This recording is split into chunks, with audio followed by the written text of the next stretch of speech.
Hi, everybody. Very excited to be here and very excited that you're all here with me.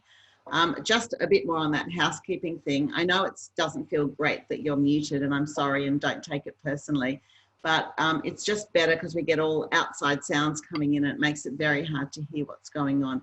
So that's really the reason. And at the end of the session, we're going to unmute everybody and you're welcome to have a chat and we can talk about the recipes or future recipes, whatever you like.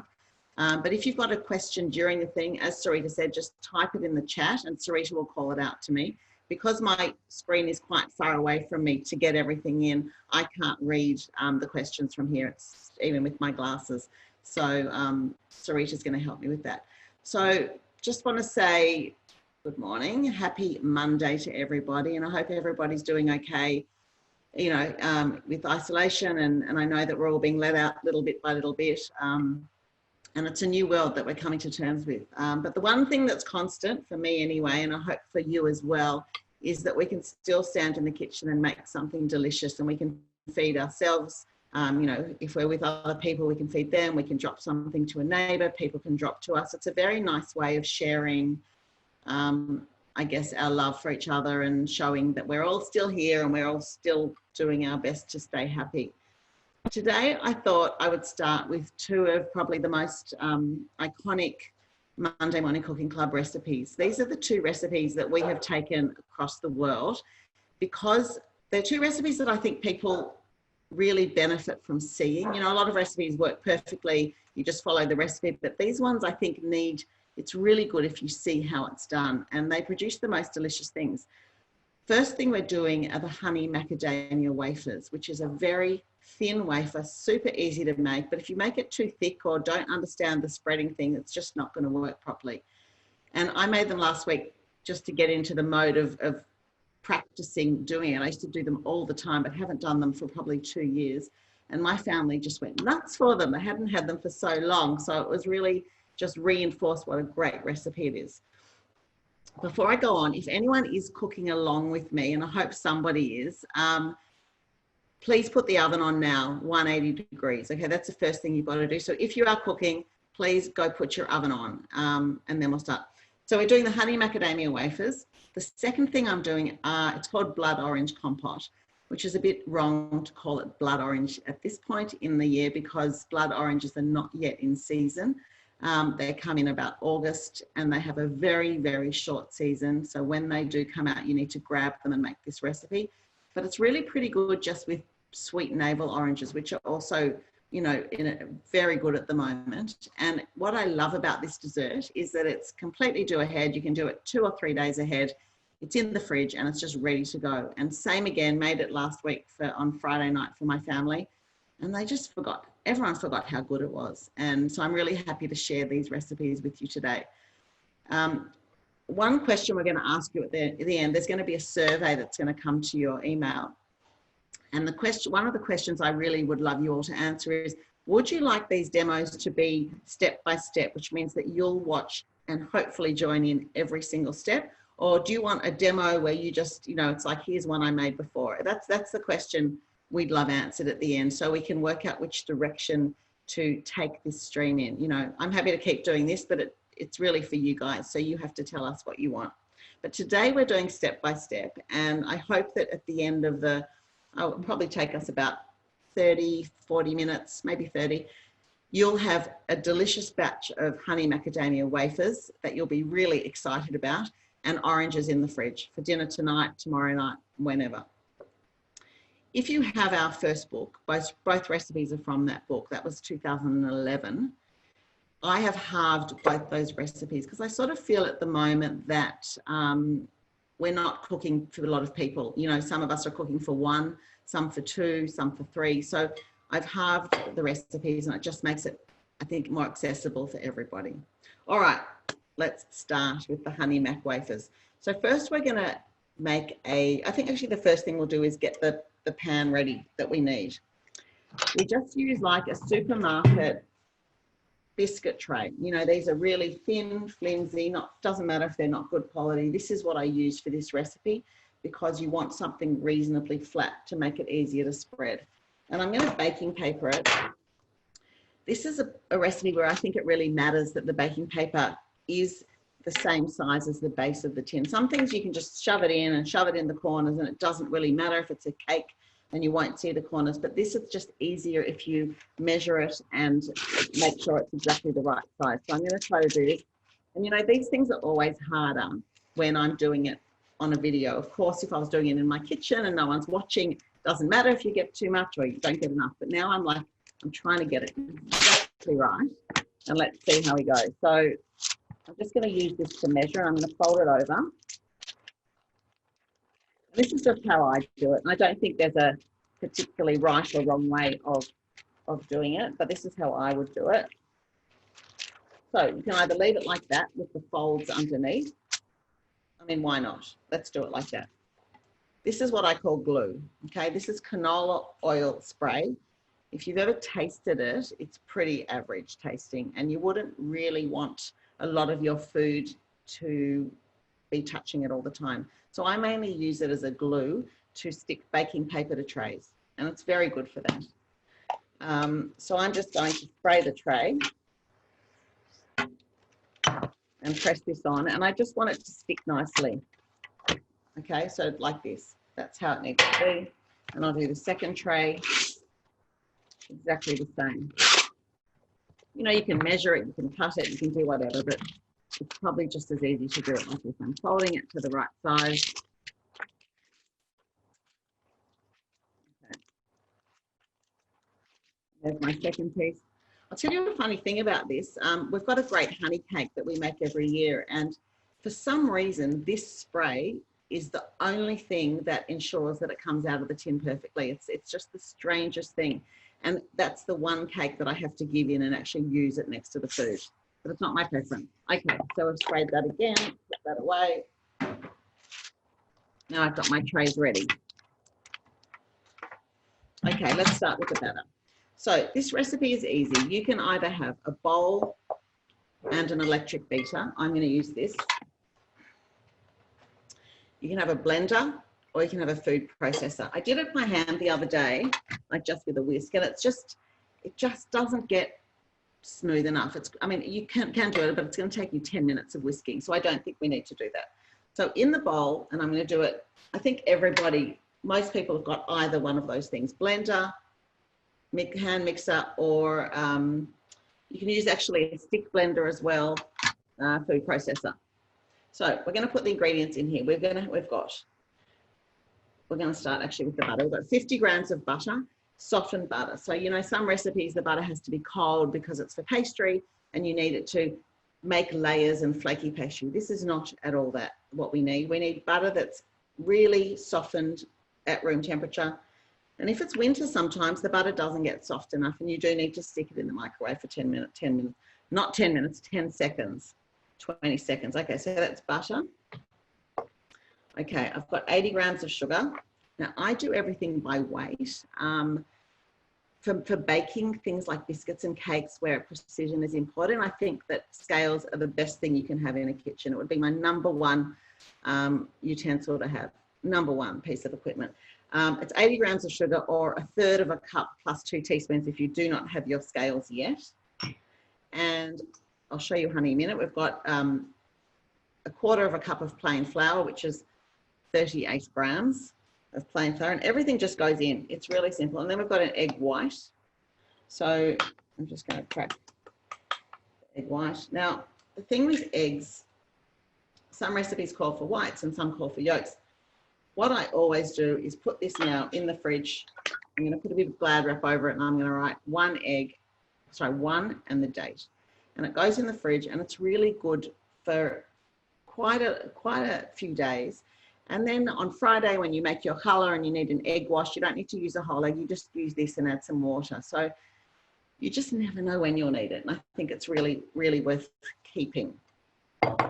Okay, so that's everything. Now we've got to add the honey. Now, the thing about honey is that it's a pain to measure, and everybody knows that. So what I do is I need 1.5 tablespoons of honey. I take an light olive oil spray. No, it's not, it is light olive oil spray. And I'm going to spray the tablespoon, and then I'm going to measure the honey. I mean, you don't have to do it like that, but it just, to me, makes it easier. So we've got 1.5 tablespoons of honey. That's 1. And you see it just comes out really nicely when you do that. And I'll do a half. I'm just going to spray it again. Honey is really, really beautiful in this, and you can really taste it, which makes it also a good Rosh Hashanah biscuit. Okay, so there's a 1/2 tablespoon there. If you love, you know, lavender honey and eucalyptus honey, if you love the flavor, by all means use them in here. It would be really nice. I personally love supermarket flavored honey, which is just very plain and doesn't have any of the floral things. So that's just me personally. And the egg white. That's it. Now take your electric beaters or your blender and you just zoom it together. Okay.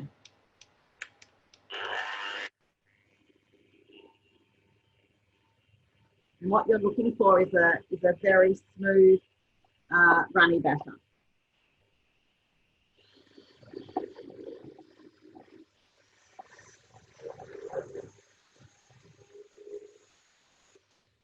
Just remember, if you're doing it in the blender or the food processor or with a stick blender, you're getting a different texture. It goes much smoother, much quicker, which is why I appear to be beating it very, very on a very high speed, because I want to emulate that. So just give me another few seconds of this.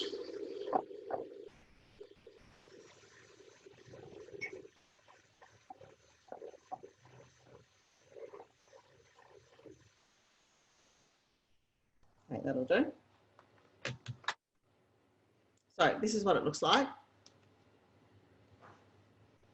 This is my other essential tool, a silicone spatula. Cannot live without it. Okay, so you can see it's a very dollopy, lovely mixture.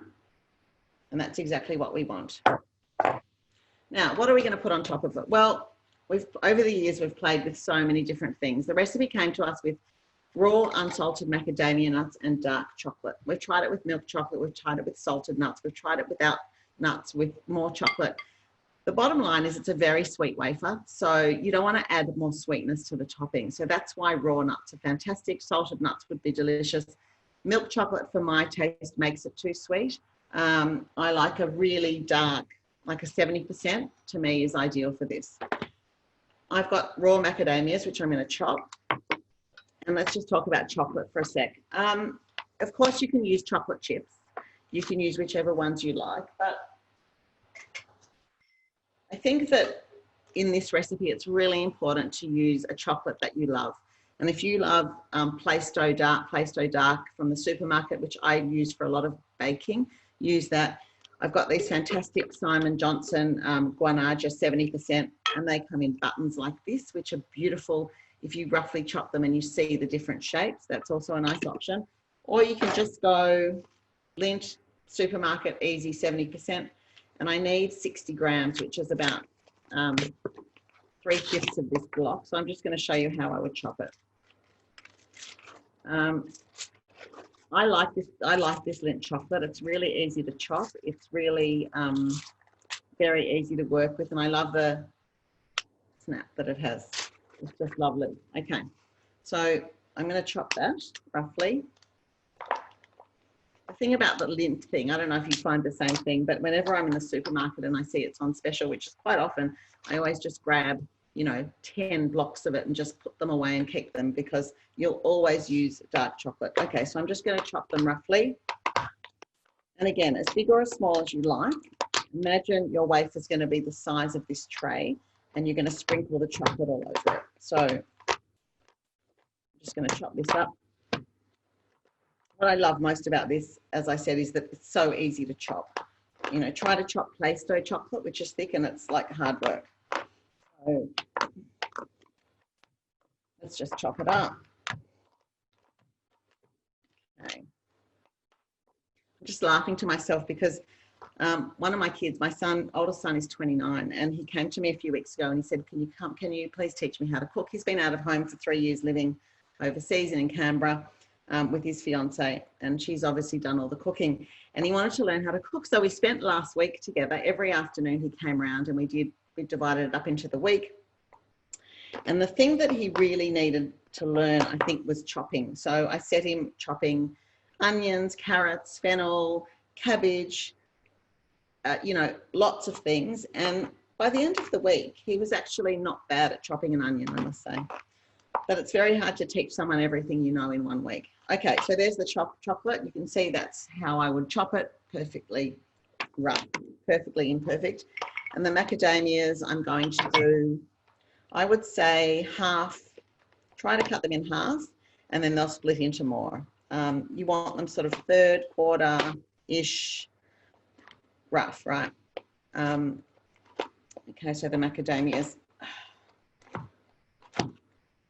I hope that someone is following along and is chopping their macadamias at the same time as I am. It would be really, really nice, I think, with some salted mixed nuts as well.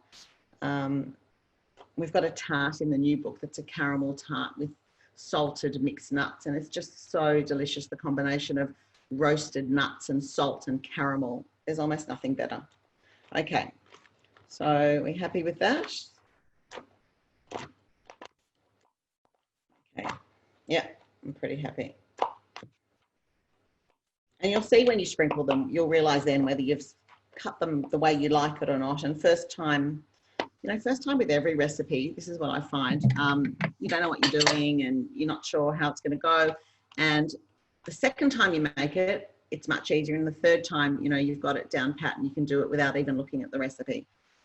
So if this is your first time making this, just bear with it. It is really not hard. Okay, so now I've got this mixture.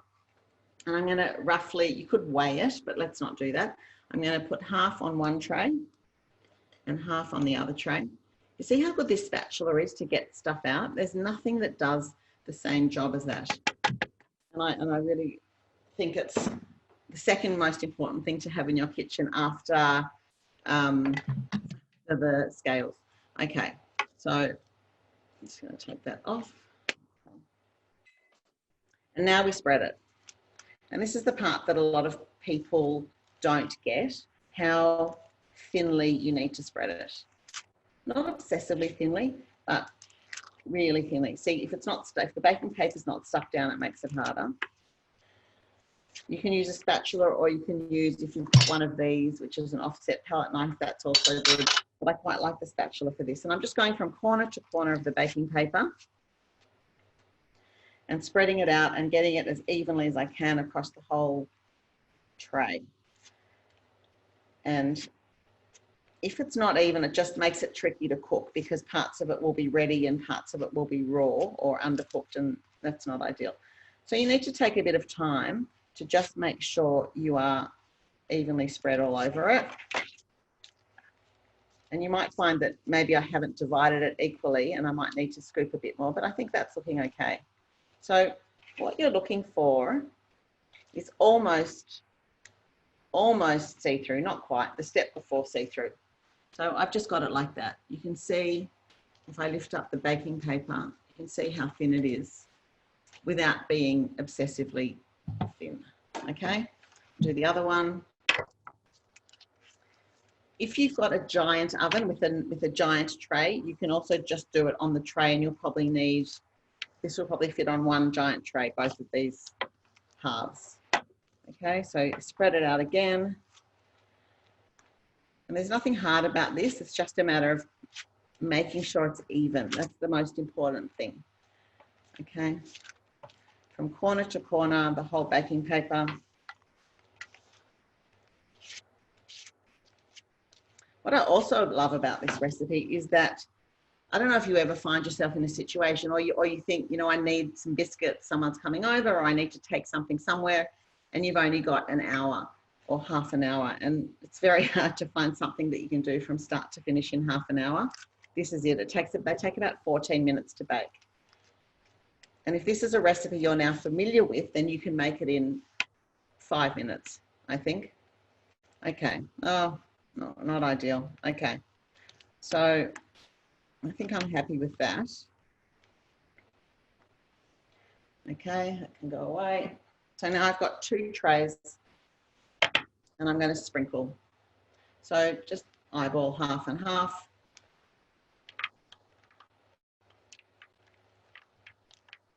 So you can see exactly how it's going to look. They will of course melt a bit, but I think you'll decide for yourself if you want to chop it more roughly, you know, more fine, whatever you want. Okay, so that's it. And I'm going to do the same to the other one. And then I've got my oven, hopefully yours too, on 180, and we're going to put them in the oven. Now the recipe originally says 18 minutes, and over the years we've found that actually 14 minutes works perfectly. One thing we've also learnt over the years is that you can't read a recipe for the first time and just put the oven on for 20 minutes and go away, because every oven is different and you really, really, really need to check it. If something says 20 minutes, I would check it after 15 or 14, just to be sure. Because once something's overcooked, you can't go backwards. And we've all burnt things. So that's, we'll put that on that, put that away. What I like about doing Zoom things is that you can't see the huge mess that I'm piling up over there. So it just looks so nice and pristine. It's not really. Okay, so this is going in the oven. I'm going to cook one at a time because I don't. Oh no, actually, you know what? If you've got 2 trays in your oven, then you can do 2 at a time and it works really well. I'm just going to do that now. Okay, 2 trays in.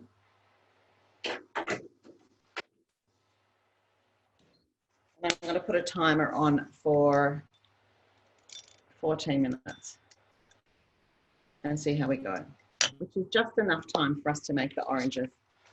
Okay. Away. Sorry to leave you for a minute.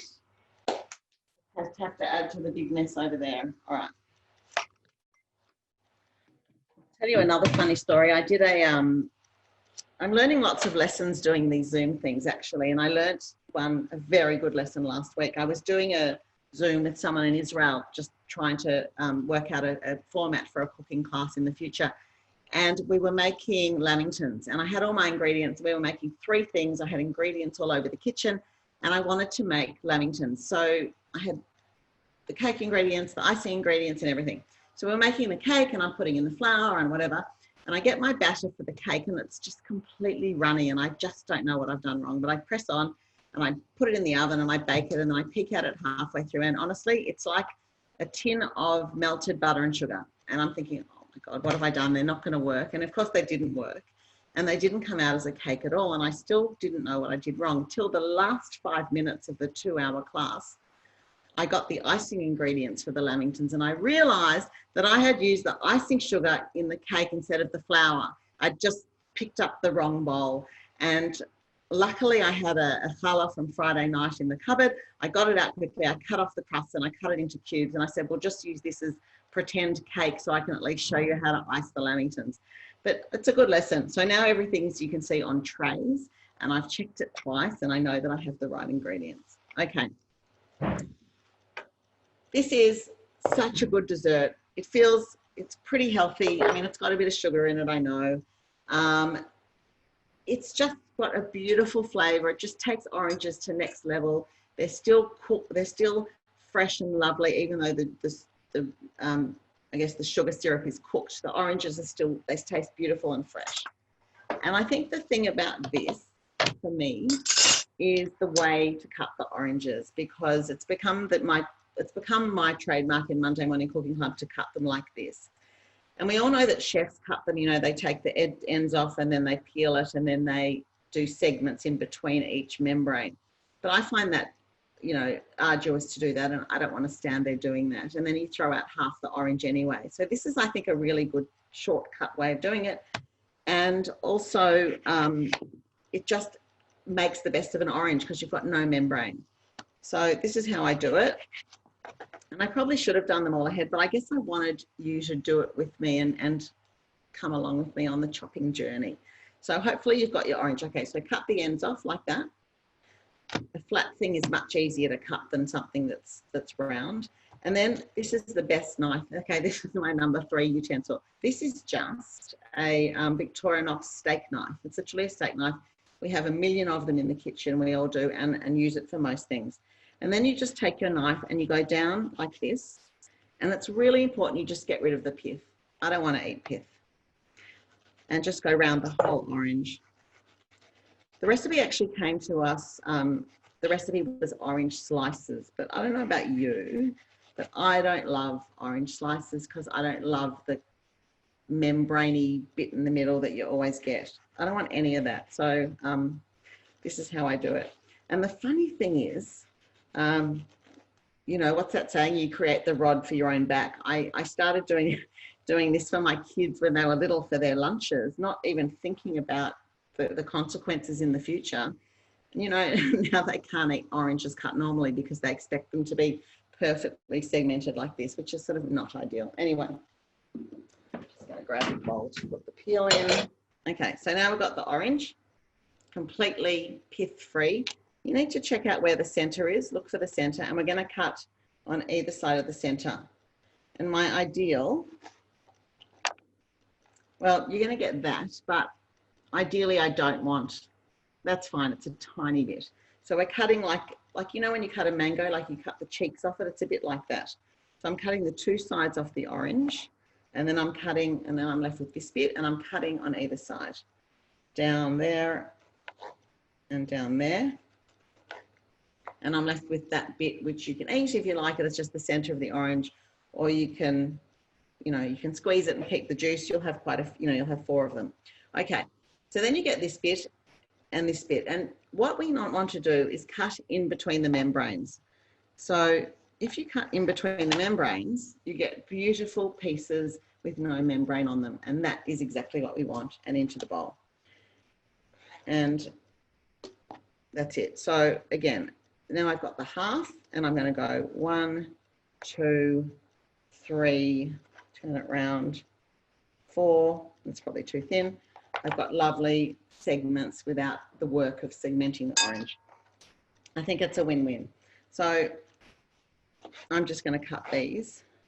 And while I'm cutting them, I'll tell you about the recipe and about the person that gave it to us. You know, we've been collecting recipes since 2006, which I know is a lifetime ago. And many of our recipes come from, you know, our mothers, our grandmothers, our community, things we remember from our childhood. But there are some recipes that come to us that have just been made in a family, not even a heritage or an heirloom recipe, but just a fantastic recipe that's come from somewhere great. It could have been a magazine years ago, it could have been a cookbook. This came to us, so the oranges came to us from Barbara Solomon, who's a great, great home cook.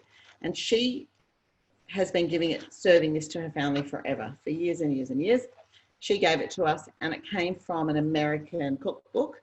So of course, then we had to go and get permission from the American publisher, which we always do. And so this is a recipe now.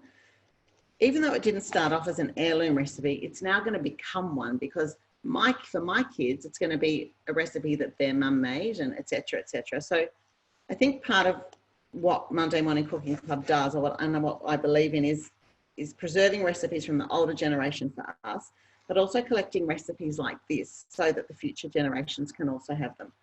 So that's where this recipe falls into, what the category this recipe falls into. Okay. So if you're not talking, you can probably do a faster job of doing the oranges. All right, I'll just do one more, just to remind you how to do it. Okay, orange, one end off, as straight as you can.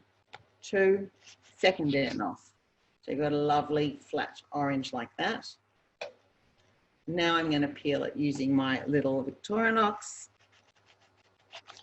And I'm really getting off all the pith and just guiding the knife. I was thinking the other day, I think that my mum used to be able to peel an apple in one go. I don't know if any of you could ever do that or can do that, whether you get your peeler or your knife and you go all the way around and you get a thing. And I was thinking about it, and I think she did an orange like that too. And I'm just thinking, that is talent that I don't have. I don't know if anyone has done that, or put your hand up if you've done that, because it's quite a talent. But this is how we're doing it now, which is quite easy. You know, you've got a good surface to rest on. Okay. And again, cutting off, look where the center is, cut off on either side of the center. See, that is perfect. That makes me happy because there's no pith in there. And you can get a little bit obsessive about it, and I think I probably am, but you don't need to be. Okay, perfect again, and then cut off the two sides. And then all you're left with is this. I'm going to cut the sides in half. Remember, you're cutting in between the membranes so that you don't see the membrane. 2, 3. So each half's probably got 4 cuts, I think. Okay. Now I'll cut the fourth one orange when the syrup is cooking. Okay, let's talk syrup. So you need your oranges in a heat-proof bowl, really important, preferably not metal. Ceramic or glass is ideal, not plastic because you're going to put boiling liquid into it. So you need a little saucepan, and I've got this nice little one, which has got little spouts on it, which is great. It's a scan pan. And we're putting in here a mixture of things. Firstly, you need wine. You need half a cup of white wine. Cook with a wine that you'd want to drink. Don't cook with a wine that you, like, don't go and buy a crappy cask wine that you wouldn't drink and use it just for cooking, because you're going to taste the wine. And so what I always do, we always have leftover from Friday night or whenever, and I just vacuum pump it and you know, I've got one of those little things and just put it in the fridge. And then when you need your half a cup of wine for your dish or whatever, it's there. Half a cup of wine, half a cup of water. We've got 80 grams of sugar again, which is 1/3 of a cup and 2 teaspoons, all going in. We have got a cinnamon stick, which I love. I just love. Or half a cinnamon stick, really, for this amount. The full recipe has a whole of it. That's fine. And cloves. If you like cloves, put in a few. If you don't like them, don't put them in. I'm on the fence because I used to go to a dentist where they used to use oil of cloves on your gum when you had a filling. And so now when I open this, it just takes me right back to the dentist chair, which is really not ideal. So I'm just going to put 1 in mine. And that is it. We've got sugar, wine, cinnamon, cloves. Oh, I forgot one thing. Sorry, I've got to run it. There's always one thing I forget. Always, always, always. Ginger. This is maybe the secret ingredient. So we just need 1 knob of ginger, not even a knob, a slice, okay? So this needs to be washed, and then that's it, this big, and I'm just gonna pound it a bit with the back of my wooden spoon, just so that it releases its lovely juices in there, and that's it, okay? So we've got ginger, cloves, cinnamon, water, wine, and sugar. I'm gonna turn it on. And this is just going to take 5 minutes to make a syrup. I'm going to stir it. Always need a wooden spoon. Sugar needs to dissolve, and then it just needs to boil till it is reduced. So the idea is it's probably about 1 cup. It's probably 1 cup and a bit more, 1 1/4 cups of liquid now with everything in it. And we want to reduce it down to 3/4 of a cup. And you can just guess by looking, but I really measure it. I have a jug, Pyrex jug nearby. And I know I'm looking for 3/4 of a cup of liquid in here. So bring that to the boil.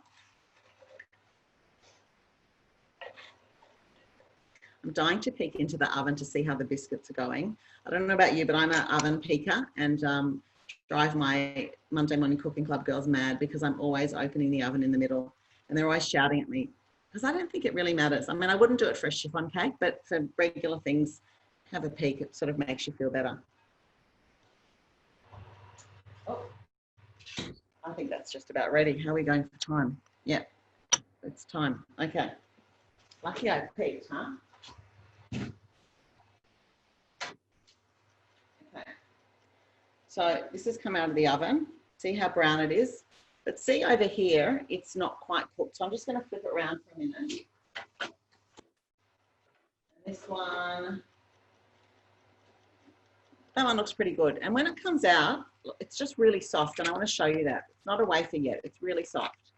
So wait till you see what happens as it cools. Okay, I'm going to put that in again for, so you can see in the middle, it's a bit thicker than my edges. So the middle's a bit paler.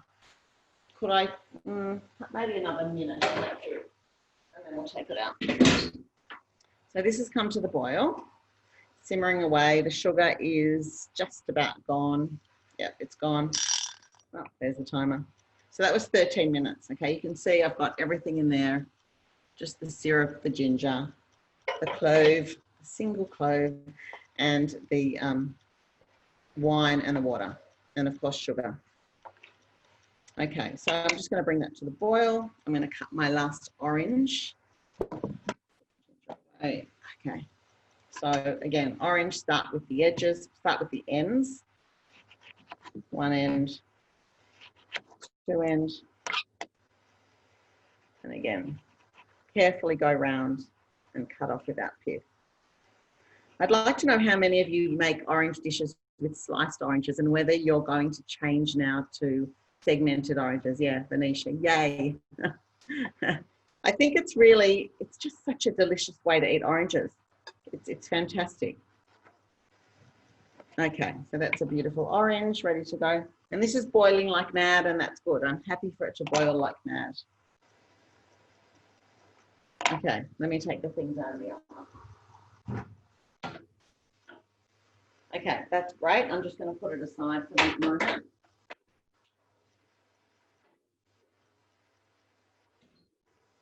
Okay. And you saw how soft they were, and you'll see what happens to them when they cool.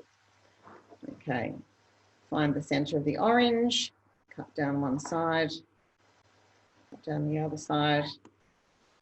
Now, see, that's you know, if I'm going to be my pedantic, annoying self, I would say no, not good enough. Don't want that bit in there. But you know what? We'll let it go today. I can't tell you how many oranges we've cut over the years for classes and events, and it's actually, there was a funny story because I just remembered it. When we did our first photo shoot for the first book, which was in 2010, you know, we had no idea what we were doing about anything. We were all new. It had taken us 4 years to write the manuscript for this book, and we really were just learning as we went along. We'd never done a photo shoot. We did it in my kitchen. We had the photographer here with all his equipment and the stylist running around. We're all on top of each other. And the job to cut the oranges, I'd always done it, but on that day we gave it to Lauren. And Lauren's left-handed, and there's something about the way people who are left-handed chop, slice orange, slice things like this. It's much harder for them. And so she did like all the oranges, and then I looked at them, and we were, I mean, I started laughing, and I said, we can't use them. We can't use them because they were raggedy. And she knows, I'm not speaking out of school. She knows, she's heard the story a million times. So then I took over, and no one's been brave enough to touch an orange in our kitchen again. So I'm now the orange slicer. And so if you need oranges sliced, just call me. Okay. So that's the last orange in there. And we'll see how this is going. And I've got no issue doing this in the middle. Just checking how we're going with the liquid. No, so that's still a cup, so we've got to keep going a bit more. You want to reduce it to 3/4 of a cup. Okay. Okay, oranges are ready, heat-proof bowl. The only thing I'll say about these oranges is that you don't want to eat them while they're warm. So we're going to pour the hot syrup on and let them come to room temperature, and then put them in the fridge. And they are just delicious. I think you'll all agree. Okay, let's see how this is going.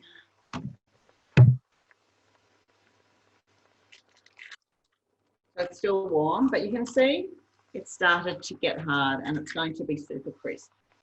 The warning I'll tell you about these is that if you make it in the height of Sydney summer, it's going to be very hard to keep them crisp for a long time. So what I do is I collect those little desiccants. I'm just looking to see if I've got one. You know, they're the little things that come in, they come in tacos, they come in dog treats, they come in lots of things that they want to keep them dry. And I find that if you keep a little stockpile of those in your kitchen drawer, when you make something like this, you just put it in the Tupperware with them, and it just keeps it crisp. It really helps when you've got a lot of humidity. So, and I probably wouldn't make them in the height of Sydney summer. I think it wouldn't be ideal. Okay.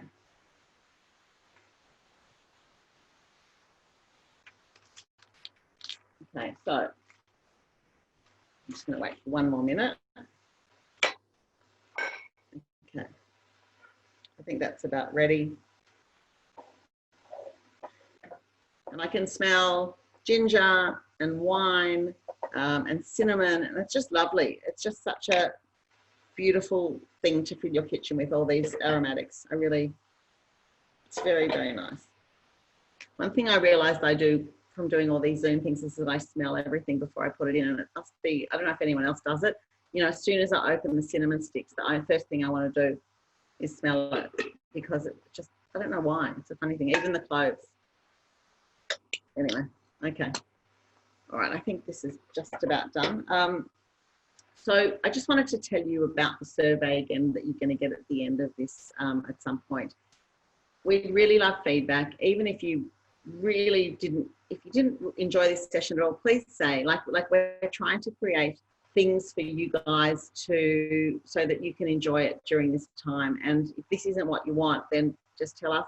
And if it is what you want, tell us that too, and say, you know, any recipes you want me to do, anything you want to do a colour workshop, or do you want to do, is there anything you've always wanted to make that you haven't yet mastered? Maybe I can do it, maybe not. Please give us feedback, because we'd really love to know where you are on this. Okay, so that's going to be 3/4 of a cup now. Now the recipe says strain it, but really there's 3 things to pull out, so I don't need to strain it. So I'm just going to pour it on, and then I'm going to remove my 1 clove. The cinnamon stick can stay. I'm going to remove the ginger. That's it. That's the oranges done. Okay, so that amount of liquid, which was 1/2 cup of wine, 1/2 cup of water, 80 grams of sugar, 2 cloves, 1 bit of ginger, is perfect for 4 oranges. Okay, and you can double it, triple it, halve it, whatever you like. So that's it. And that, you can see the oranges are done. Let's have a look at our biscuits. So you can see now it is perfectly crisp. It never happens like this, I've got to tell you. It never ever comes off in one piece. It's a miracle. Okay, so, and then you just break it to serve. So I would just break it up like this and serve it in big shards like that. And it is absolutely delicious. It's sweet and crisp with a honey flavour, and then you've got the nuts and the chocolate, that, you know, all the way through it. So that is exactly how I would serve it on a platter. And along the what I was saying before about the humidity, don't put them out for afternoon tea an hour before you're ready to eat them, because they just don't last. Keep them in the container till you're ready to eat them. So that is my cooking for today. And I'd love to see if there's any questions and answer them if I can. And at the very end, we'll open up to a chat if anyone wants to actually say anything, because it would be nice to hear from you. But I do want to remind you that the Dinera website is full of the most amazing things, and it's worth taking 15 minutes out of your day today to just look through everything that's on offer. Really, really amazing. The music, the theatre, the concerts, the you know, the education, the intellectual stimulation, the spiritual stuff, everything, and of course the food. And we're, Melissa Port and I, who are curating this stream, we're just sort of starting off with things that we love, hoping that you'll like them too. And as time goes on, we'll hopefully hear from you and give you more of what you want. But on Thursday, we're doing an In Conversation at 11 o'clock on Zoom also, where we're going to be talking to 2 very special ladies about mothers, grandmothers, and heirloom recipes, and about the passing down of tradition and recipes and what that means. So I hope you'll join me then, because I think it'll be a really fun conversation. Any questions? Are there any questions, Sarita, that I need to answer at this point?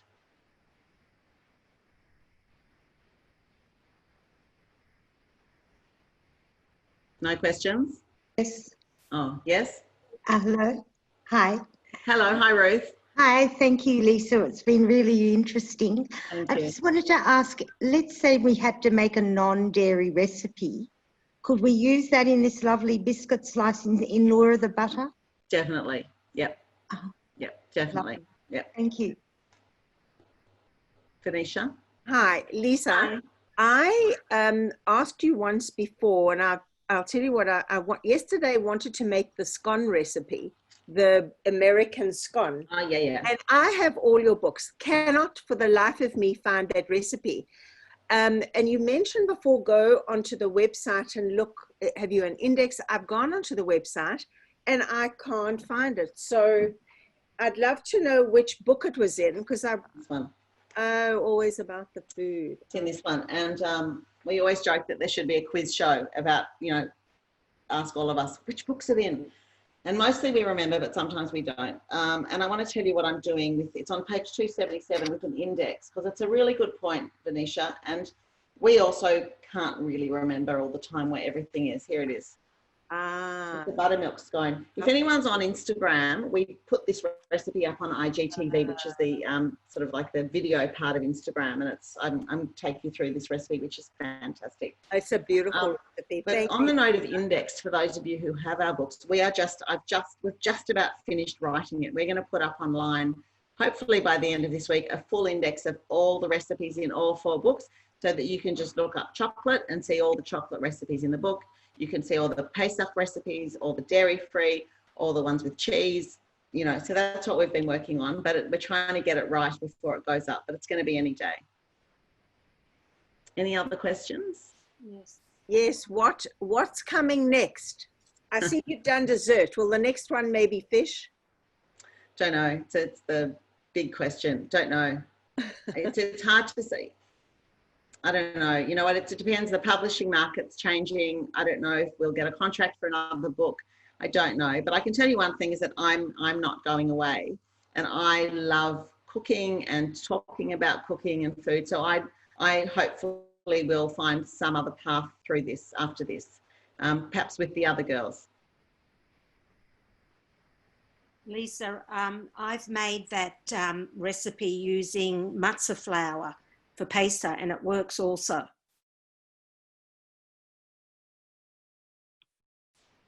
That's Sonia, Lisa. Sonia. Oh, hi, Sonia. Sorry, I missed that. I froze for a minute. I've made your recipe similar with the ingredients, except for the flour, I've used matzah flour, and it works. For the wafer? Yes, for the wafer. Oh, fantastic. That's really good to know. For pesa. And Marilyn also uses gluten-free flour, and she makes them beautifully. So I think it works with that as well. Good. Thanks, Sonia. Any more questions? Gillian from Melbourne has just said she's had to go, but she just wanted to say a big thank you, Lisa, and a big shout out for doing this. She's enjoyed it very much. Thank you. Thanks. Thank you. If there are no more questions, then I guess we should head off. Thank you, everyone, for joining me today. It's been really fun, and it was nice to see some of your faces. It's, you know, I'd like to see more of your faces. I know a lot of people have got their video off, which I sort of understand. But it's nice to see everyone, and see you hopefully on Thursday, and if not, next Monday, when I will be back doing, drum roll, Lokshen Kugel for Shavuot. And I just want to tell you that Natanya and I have been practicing variations. We've been testing more cheese, less cheese, sour cream, not, so that we can bring you the absolute best Lokshen Kugel on Monday.